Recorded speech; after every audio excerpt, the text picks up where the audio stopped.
ना हम क्वेश्चन देखेंगे। ये आपका है मई 2024 में आया है।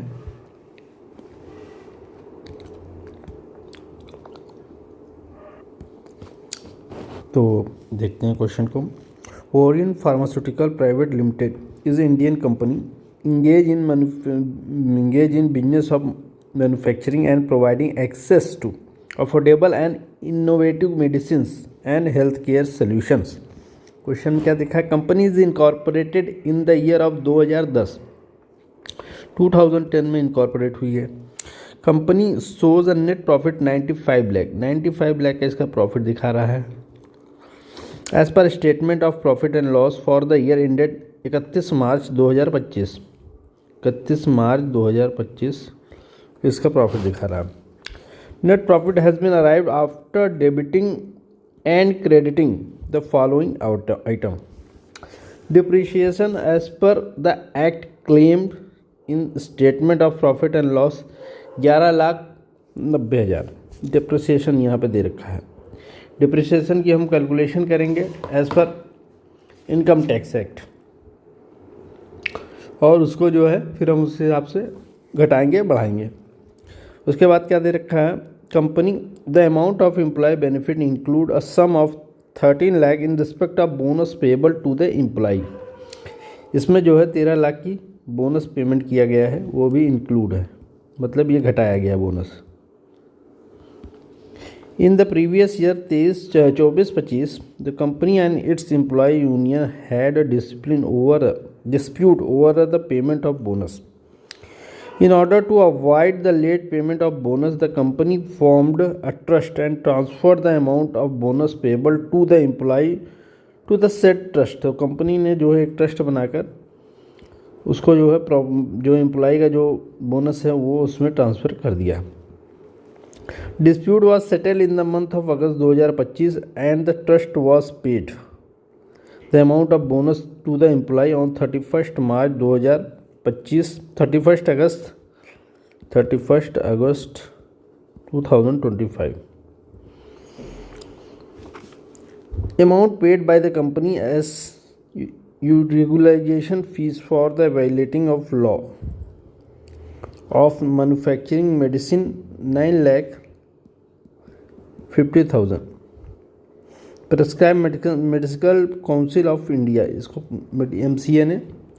MCI ने मेडिकल काउंसिल ऑफ इंडिया ने प्रेस्क्राइब किया है। Amount of 45,000 was paid at late fees to the government of the company for the company's failure in performance of contract within the stipulated time. There was a delay of 5 months का delay था। According to the agreement of the company had to pay late fees of 9,000 per month to the government.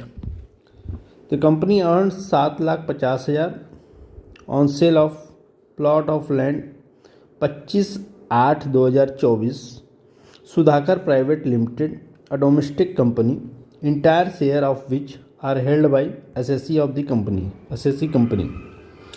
Plot was acquired Orient Pharmaceuticals Private Limited on 20/12/2023. Profit include income of assessee company.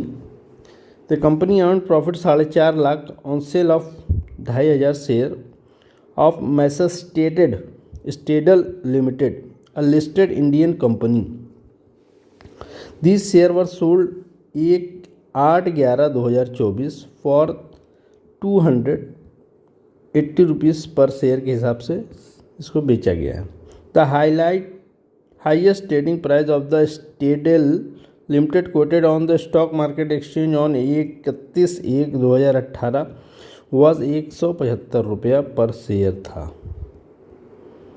बेचा कितना गया था? 280 रुपये पर share.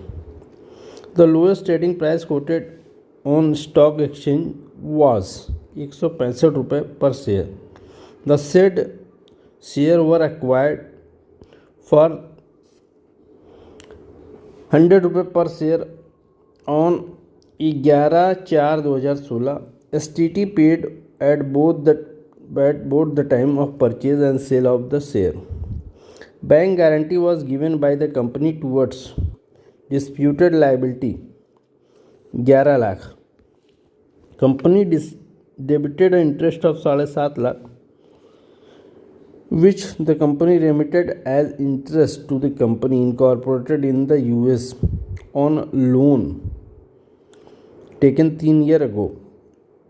Tax deducted under section 195 from such interest has been deducted in March 2025 but the deposited by the company on 14 जुलाई 2025 को, मतलब deduct कर लिया गया था मार्च 2025 को, लेकिन डिपॉजिट किया गया था 14 जुलाई 2025 को. The company has contributed 65,000 to the electoral trust by account pay cheque and same is debited to the statement of profit and loss account.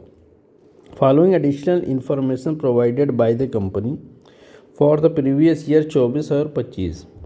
Closing stock include 1200 piece of imported machinery spares at its landed cost on date of import at US dollar 25 रुपये per piece.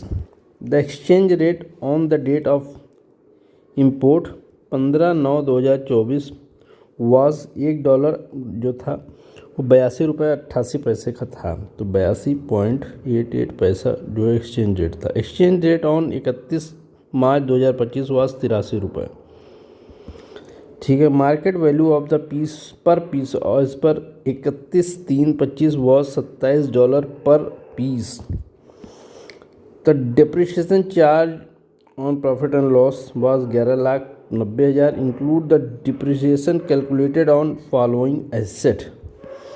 It include amount of depreciation 95,000 in respect of fire fighting equipment installed in the office premises and factories of the SSC. During the year there was no incidence of fire and hence the equipment were not used. A new machine which was installed and put to use on 14/5/2024 valued 75 lakh रुपए. Machine which was sold to a domestic company in 2016 at its WDV 35 lakh was reacquired on July 2024 for 65 lakh रुपए. There is no fixed asset included by the company accountant for calculation of depreciation except the above these three assets mentioned above. You are required to compute total income of the company as per Income Tax Act 1961 for the assessment year 25-26, indicating region for treatment each item, assuming that the company has not opted special provision under section 115 BAA or 115 BAB. तो ये mat का provision है. चलिए इसको question को solve कर लेते हैं. ना हम समरी देख लेते हैं क्वेश्चन की. अच्छा C company Orient pharmaceutical private limited incorporated engage in manufacturing health care solution. Net profit कितना है? 95 लाख. असेसमेंट ईयर 25-26 आपको दिखाना. प्रीवियस ईयर 24-25 है. ठीक है. Depreciation as per profit and loss 11,90,000 है. बोनस 13 लाख है जिसको डिस्प्यूट होने की वजह से इनको जो है ट्रस्ट को ट्रांसफ़र कर दिया गया है. रेगुलाइजेशन फीस 9.5 लाख है paid to violation of law prescribed by Indian medical council. Late fees 45,000 paid to the government for delay of 5 months. उसके बाद देखिए profit 7.5 lakh earned on sale of land to 100% subsidiary land held for less than 24 months. Profit of 4.5 lakh earned on sale of 2,500 listed share of Stedal Limited SST paid on the purchase of sale. Bank guarantee of 11 lakh given towards disputed tax liability. Interest of 7.5 lakh paid to US company. TDS 195 deducted late fees and deposited on 14/7/2025। Contribution 65,000 made to the electoral trust by the account payee cheque.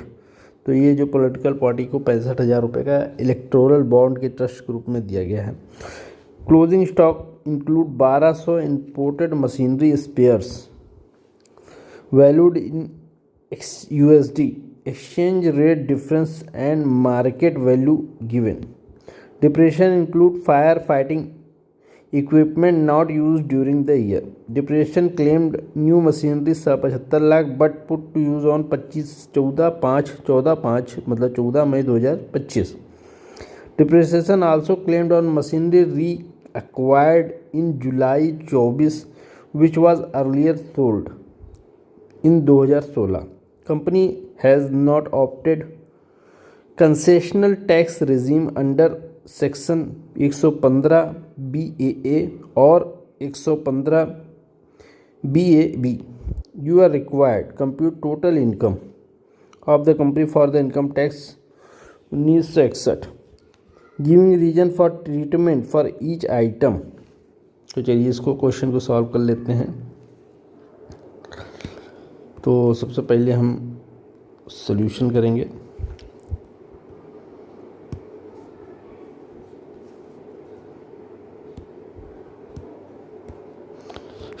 तो आइए सबसे पहले हम यहाँ पर computation of total income of Orient pharmaceutical private limited for the assessment year 25-26 लिख लेते हैं। Computation of total income assessment year 25-26 यानी प्रीवियस ईयर 24-25, ये previous of Orient pharmaceutical pharmaceutical limited private limited. ठीक है, सबसे पहले हम क्या करेंगे, profit and gain of business और प्रोफेशन लिख लेते हैं। Profit and gains from business और प्रोफेशन। चलिए आप लिख लेते हैं।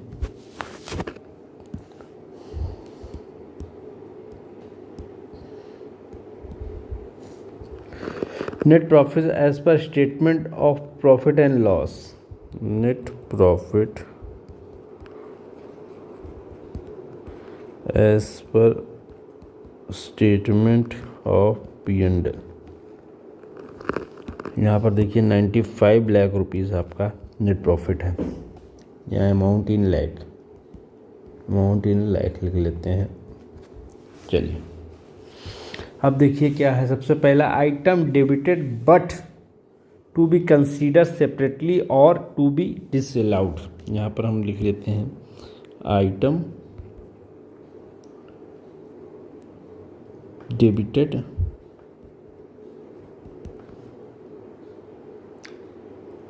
but to be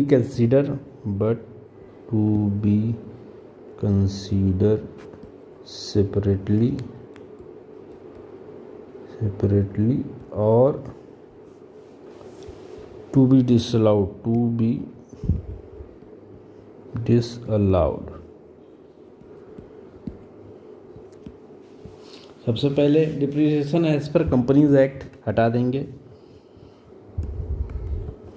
डिप्रिसिएशन जो कि एज पर कंपनी एक्ट, इसको जोड़ देंगे पहले, क्योंकि ये अलग से हम इनकम टैक्स के अनुसार इसको घटाएंगे कैलकुलेशन कर क्योंकि कंपनीज एक्ट का जो है वो इंड एज के हिसाब से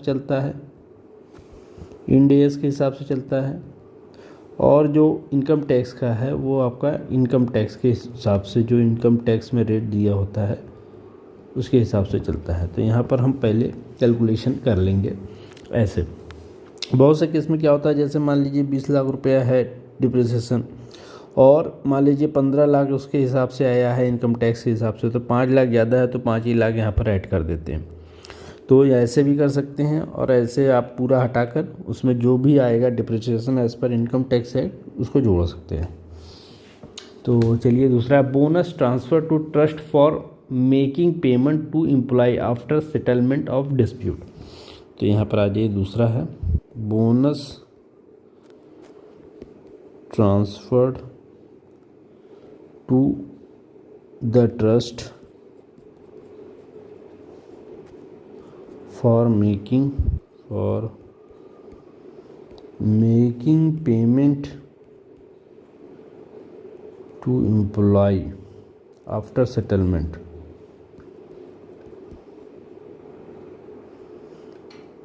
of dispute।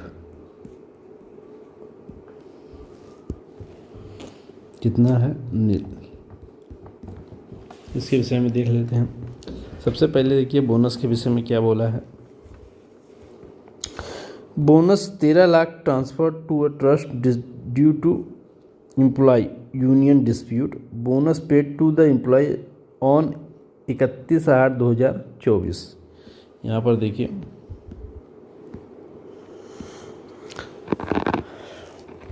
बोनस की जस्टिफिकेशन देख लेते हैं। तो बोनस के विषय में, तो bonus would be allowable as deduction under section 36(1)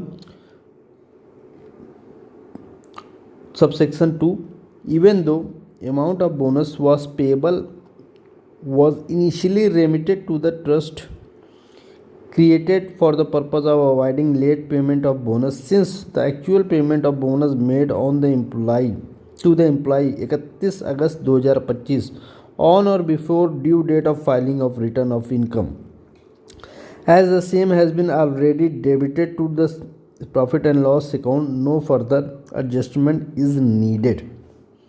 तो यहाँ पर देख लीजिए, ये जो बोनस का ट्रीटमेंट यहाँ पर हुआ है 13 लाख रुपए का, वो यहाँ पर ऑलरेडी डेबिट कर दिया गया है।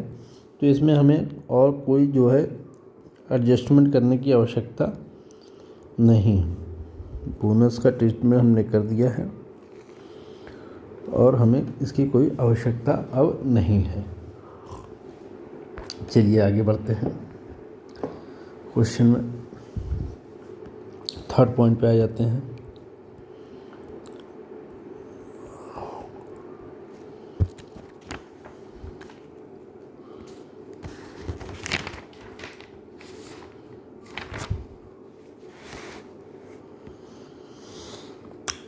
अब regularisation fees for violating law, यहाँ पर देखिए, यहाँ पर regularisation fees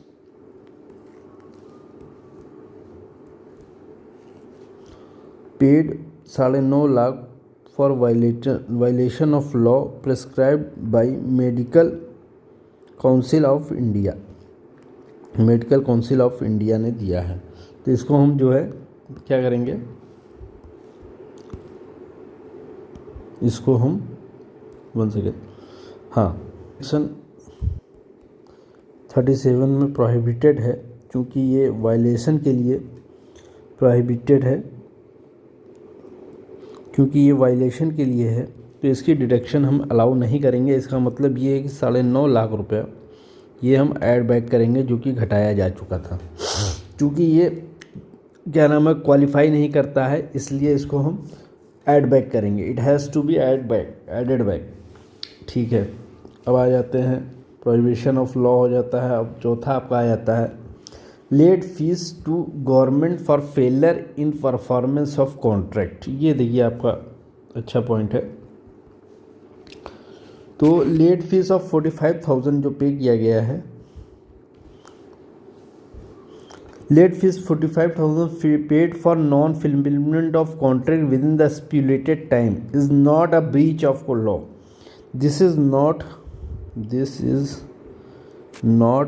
breach of law। क्योंकि ये ब्रीच ऑफ लॉ नहीं है, तो इसका जो है डिडक्शन अलाउ करेंगे। अंडर आपका जो 45,000 रुपीज़ का जो आपने पेनाल्टी पे की है। Late fees for to government for failure in performance of contract, ये जो लेट फीस पे की है फेलियर टू परफॉर्म कॉन्ट्रैक्ट, क्योंकि ये जो विद इन अ कॉन्ट्रैक्ट है और contractual obligation is the allowable expense as it is already debited in profit and loss account. No further adjustment is needed. No further adjustment is needed. चलिए अब आ जाते हैं हम bank guarantee toward disputed tax liability. यहाँ पर bank guarantee की बात आ जाती है। कौन सा ये पॉइंट था, पॉइंट नंबर 4 हो गया। पॉइंट नंबर 5 पे आ जाते हैं। Bank guarantee warranty towards disputed tax liability, disputed tax liability as per section 43B, any tax, duty or cess is allowed as deduction if they are actually paid. Is allowed if they are actually paid. If they are actually paid, तो ये जो actually paid है आपका 11 लाख, तो इसलिए ये आपका allowed होगा। तो चूँकि इसमें केवल आपका जो है ये केवल bank mayor furnishing bank guarantee bye assessing towards tax liability, इन्होंने बैंक गारंटी दिया है। बैंक गारंटी एक्चुअल पेमेंट नहीं होती है, तो गारंटी जो है वो एक्चुअल पेमेंट नहीं मानी जाती है, तो इसलिए इसको ऐड बैक करेंगे। चूँकि ये प्रॉफिट एंड लॉस में डेबिट हो चुका था तो इसको ऐड बैक कर देंगे। और ये आपका जो है अगर आपने एक्चुअल पेमेंट कर दिया है 139(1) में, तो आपका जो है माना जाएगा। फाइलिंग ऑफ रिटर्न है a duty or are actually paid or on or before filing date filing return of income tax under 139(1). The furnishing of bank guarantee by the assessee towards tax liability does not mean actual payment of taxes. Hence, it is not treated as payment to eligible for deduction under section 43B. तो 43B में जो bank guarantee आपने दिलाई है, bank guarantee toward disputed tax liability, bank guarantee of 11 lakh given towards disputed tax liability, ये add back करेंगे जब हम एक्चुअल में जो है इसमें पेमेंट करेंगे, तो इसको हम इसको आपका जो है हम आपको इसका डिडक्शन अलाउ कर देंगे बैंक गारंटी का। तो यहाँ पर ऐड बैक कर लेंगे 11 लाख। अब आ जाते हैं payment of interest to a company incorporated in USA। चलिए अब आ जाते हैं, ये आपका कौन सा पॉइंट है, 6वां। Payment of interest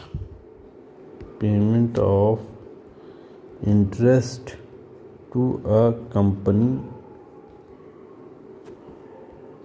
incorporated in USA। तो ये आपका जो है इनकॉर्पोरेटेड इन USA, वो जो है आपके केस में। अब इसका देखिए, since the tax has been deducted in March 25 and deposited by 14/7/2025। Deduct कब किया है? मार्च 25 में, 2025 में, 31 मार्च 2025 में। और डिपॉजिट कब किया है? डिपॉजिट किया है 14/7/2025 को। On or before due date of filing return of income, no disallowances would be attract under section 40A subsection 1। तो यहाँ पर क्या कह रहे हैं, as the interest has already debited no further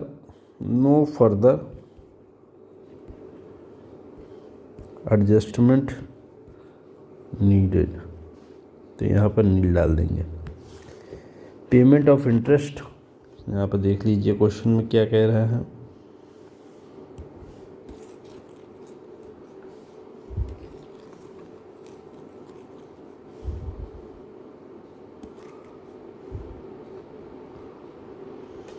क्या हो गया ये, क्रूजिंग स्टॉक मशीनरी, नहीं, ये आपका है interest of 7.5 lakh paid to a US company, TDS under section 195 deducted late and deposited on 14/7/2027। तो चूँकि यह जो है as the interest has already been deducted, कह रहा since tax has been deducted in March 25 and deposited 14/7/2025 before due date, क्योंकि ये filing 139(1) का जो है ड्यू डेट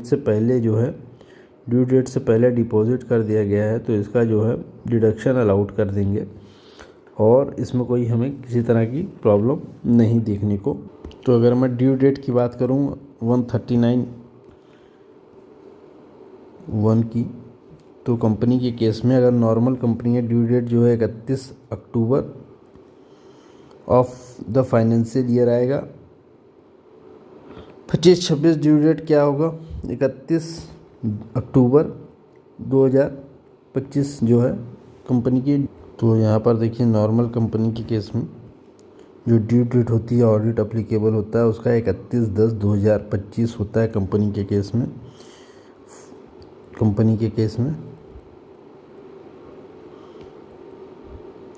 और इफ़ ट्रांसफ़र प्राइसिंग अप्लीकेबल होता है तो 1 महीना बढ़ जाता है, मतलब वही 30 नवंबर 2025 हो जाएगा। मतलब जो असेसमेंट ईयर होगा उसका असेसमेंट ईयर ले लेंगे। तो 30/10 या 30/11 ये आपका 139(1) में ड्यू डेट होती है ऑफ कंपनी। अगर नॉर्मल है तो 31/10 और ट्रांसफ़र प्राइसिंग केस है तो 30/10 और 30/11, 31/10 और 30/11।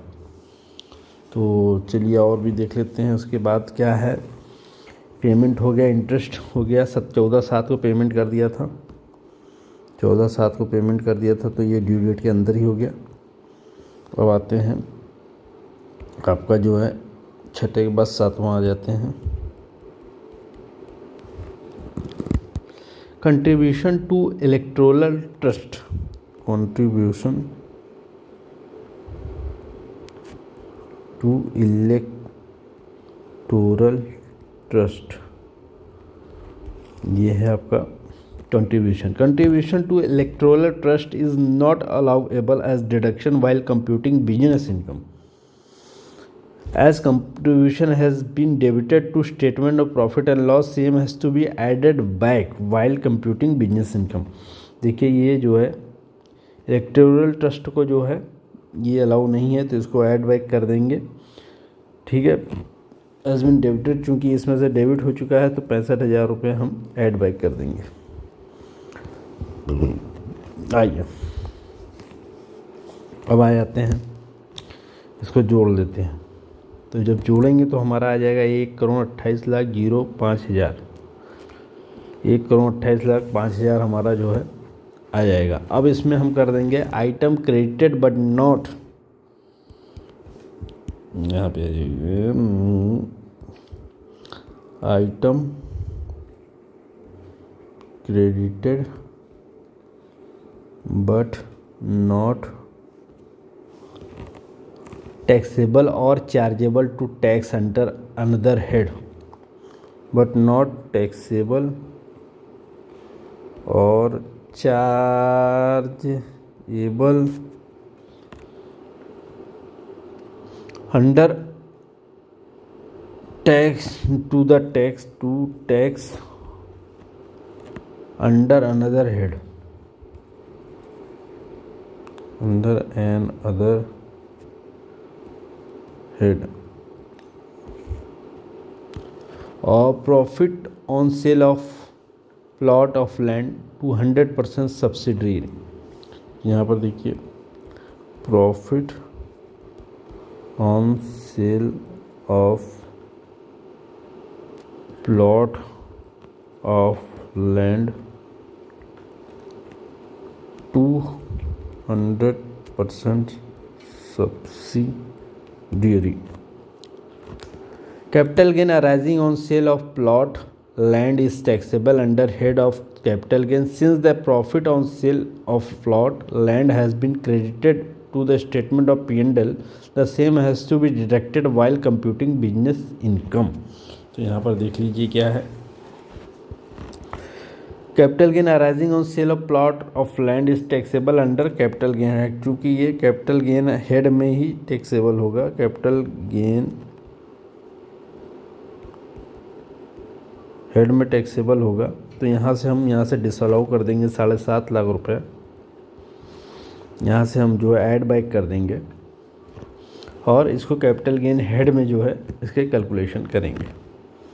अब आ जाते हैं दूसरा क्या है, profit on sale of share of स्टेडल लिमिटेड। प्रॉफिट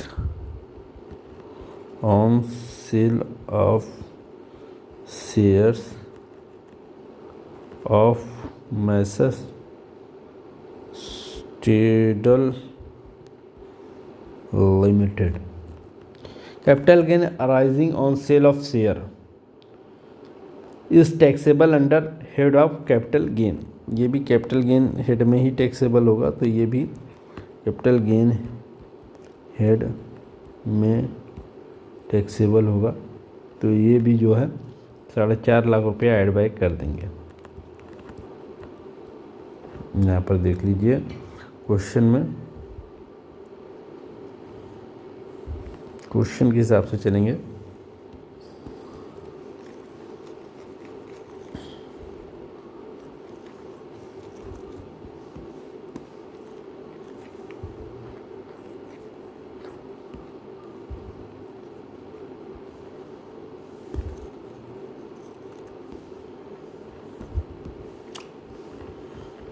कहाँ गया ये आपका, यहाँ पर देखिए company earn a profit of 4.5 lakh on sale of 2,500 share of messrs स्टेडल लिमिटेड अ लिस्टेड कंपनी। तो इसका चूँकि ये कैपिटल गेन हेड में जो है टैक्सेबल होगा, तो हम इसको कैपिटल गेन हेड में जाकर इसकी कैलकुलेशन देखेंगे। यहाँ पर 4.5 लाख रुपये पहले ऐड कर देंगे। Profit on sale of share of masher स्टेडल limited capital gain head में टैक्सेबल होगा। ठीक है, अब आ जाते हैं, अब है आपका क्या है ये, cost of machinery spare included in closing stock.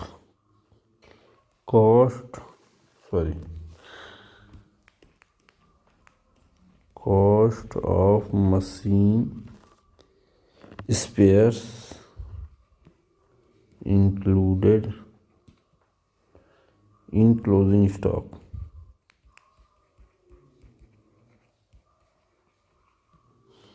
ठीक है, cost of imported machine spare is to be capitalise as per ICDS versus since cost of machinery included purchase as well as form part of closing stock. No adjustment is required to be made. Therefore, the cost of machine spare has to be added to the machinery cost and depreciation has to be allowed under thereunder.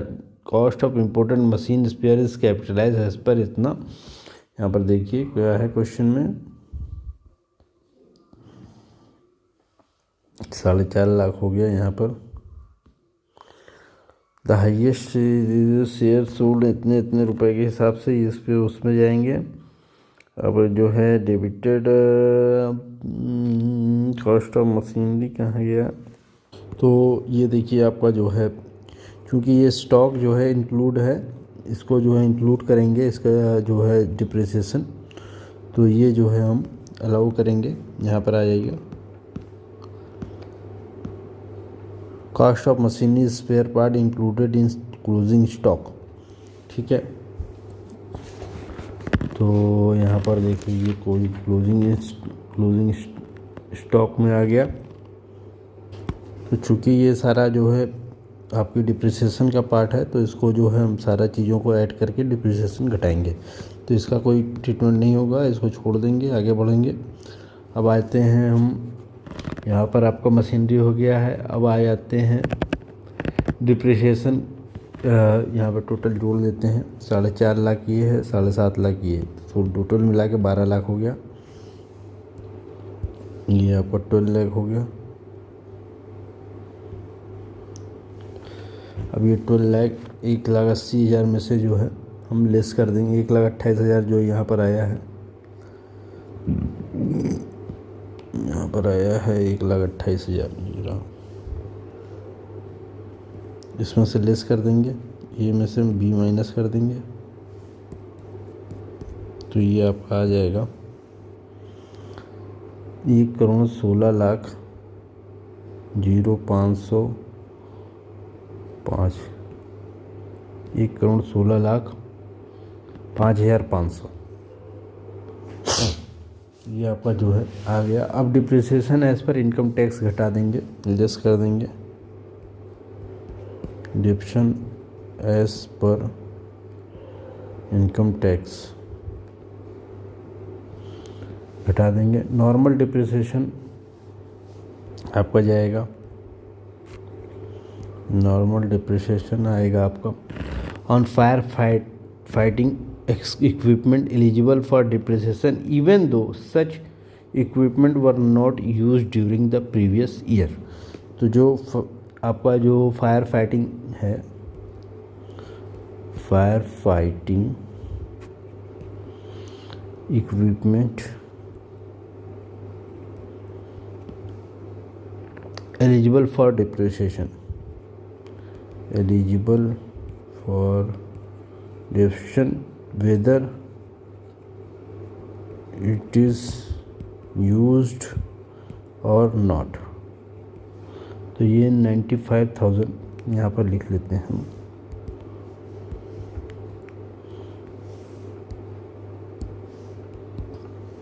$95,000 depreciation हम इसमें ले लेंगे fire fighting का।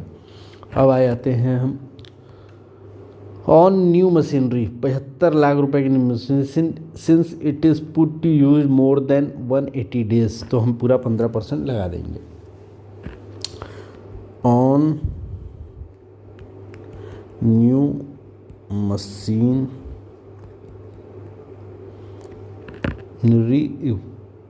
75 लाख पर 15% आ जाएगा। आइए आप 11,25,000 ये फॉर 180 डेज मोर देन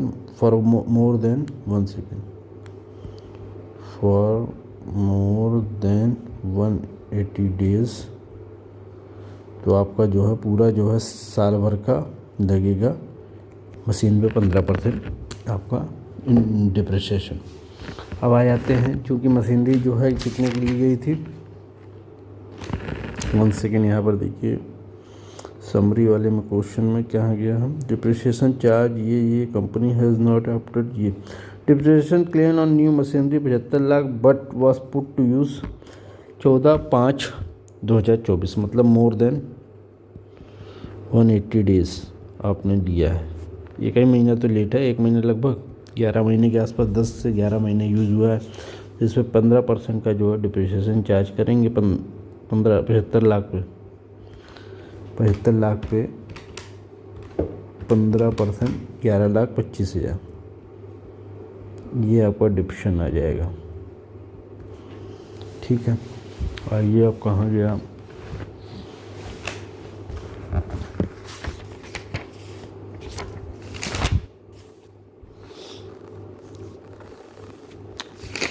और आते हैं on machinery sold and reacquired 25% on actual cost of 35 lakh is being lower of WDV at the time of sale और price paid for reacquisition 65 lakh. On imported machine spare इस पर भी depreciation charge होगा 15%। तो ठीक है, आ जाइए।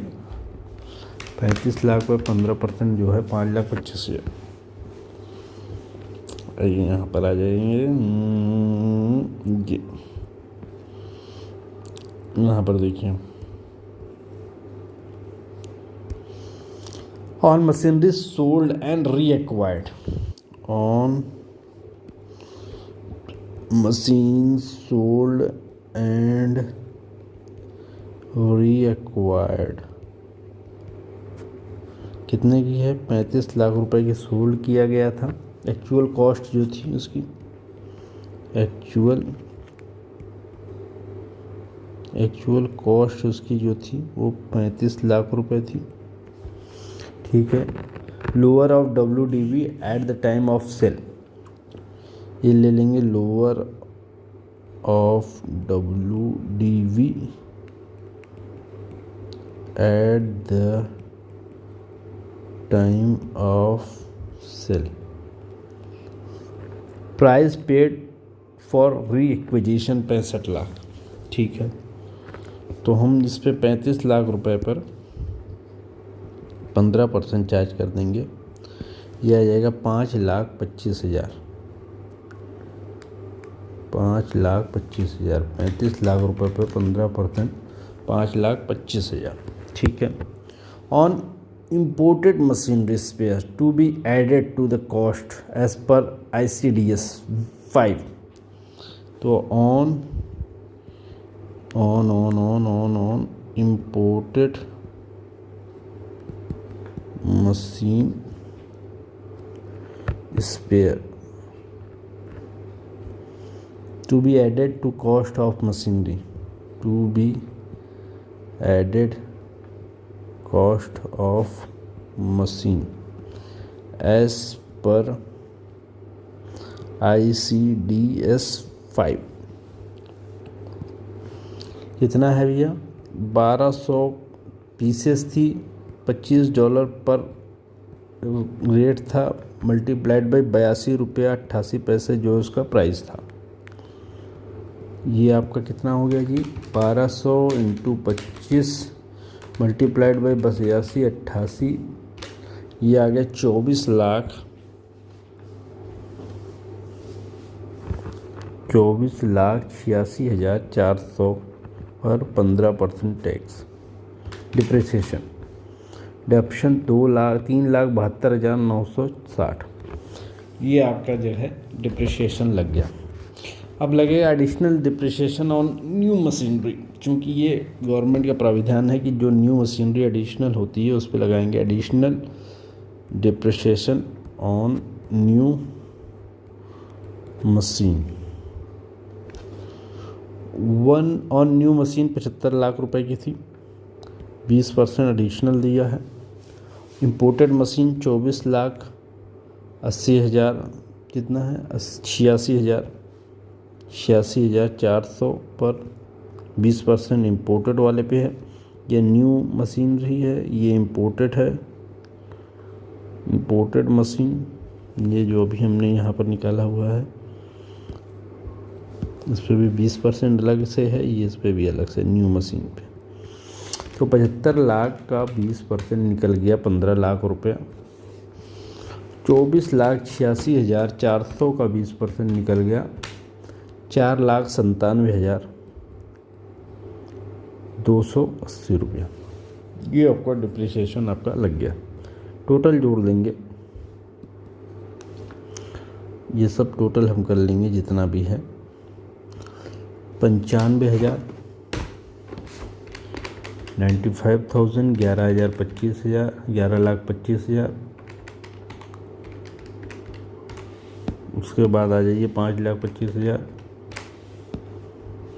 3,72,960, 15 lakh plus 4,00,000, 15 lakh 4,97,280, 3,72,960, 5,25,000, 11,25,000, 95,000। ये टोटल आ गया आपका 41,15,240। टोटल कितना आ गया जी आपका 41,15,240। अब इसको हम घटा देंगे, आपकी जो इनकम यहाँ पर आई हुई थी 1,16,05,500। इसको कॉपी कर लेते हैं यहाँ से और इसमें से घटा देते हैं।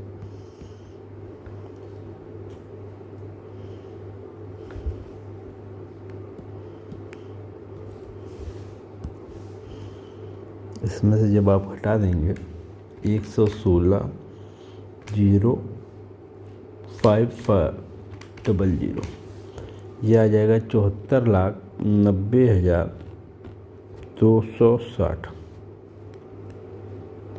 ठीक है, 74,90,260 ये आपका आ गया profit and gain from capital business profession. Profit and gain from business and profession.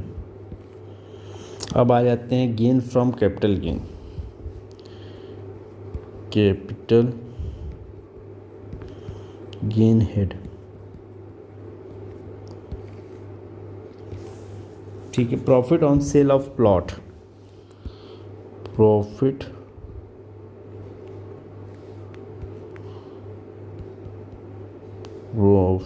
On sale of plot of land 100%। Short term capital gain arising on sale of plot land for less than 24 months. However, in this case, since one second, तो यहाँ पर देखिए profit on sale of plant और land 200% subsidiary case में nil आएगा।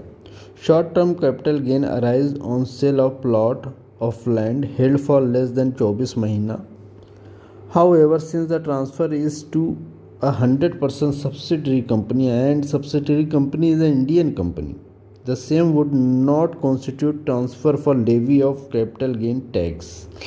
तो जो 100% subsidy है और वो इंडियन कंपनी है, तो उसको जो ट्रांसफ़र होगा वो लेवी ऑफ इनकम टैक्स नहीं होगा, कैपिटल गेन इस पर नहीं लगेगा, तो ये आपका जो है नील आएगा। तो यहाँ पर जो हम लिख लेंगे नील। अब आ जाते हैं कॉस्ट ऑफ इक्विटी, ये इसके बाद आ जाते हैं आपका 1 सेकंड। अब आ जाते हैं लॉन्ग टर्म कैपिटल गेन पे। लॉन्ग टर्म कैपिटल गेन क्या है? Long term capital gain on sale of share of स्टेडल limited since share were held for more than 12 month, full consideration of लेंगे। ठीक है, आपका 2500 जो है वो था शेयर 280 रुपये के हिसाब से, ये हो गया 7 लाख। 2500 इंटू 280 7 लाख हो गया। लेस कॉस्ट ऑफ एक्विजिशन करेंगे। Cost of acquisition higher of 1 and 2, higher of 1 और 2, क्या है 1 और 2? Actual cost of acquisition, actual cost of acquisition 2,500 into 100 कितना हो गया? 2.5 लाख।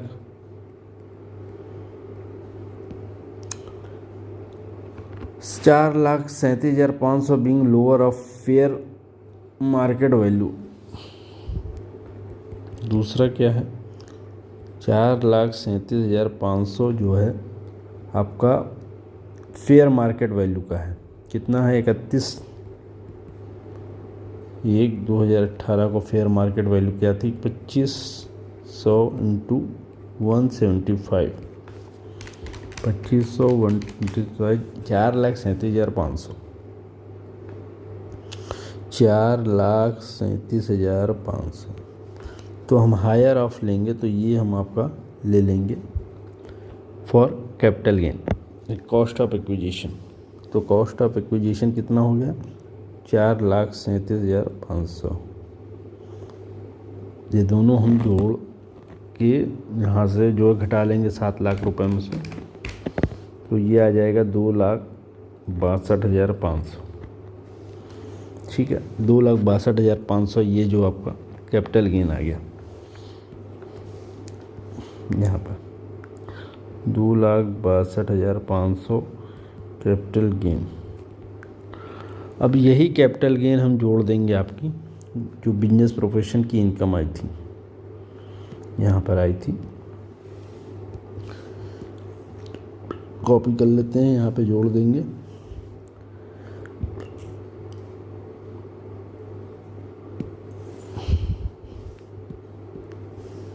ऐड कर देंगे बिजनेस एंड प्रोफेशन की इनकम को यहाँ पर ऐड कर देंगे। ऐड कर ले 74,90,260, ये आपकी आएगी 77,52,760। ये आपका आ गया gross total income, gross total income. अब लेस कर देंगे deduction under chapter 6A, less deduction under section chapter 6A कितना है, 65,000। ये जो आपकी 80 GGB contribution to the electoral trust, ये घटा देंगे इसमें से 65,000, यह आ जाएगी 76,87,760। ये आपकी टोटल इनकम आ गई। यहाँ पर आपका क्वेश्चन समाप्त हो जाएगा। ये आपका क्वेश्चन था।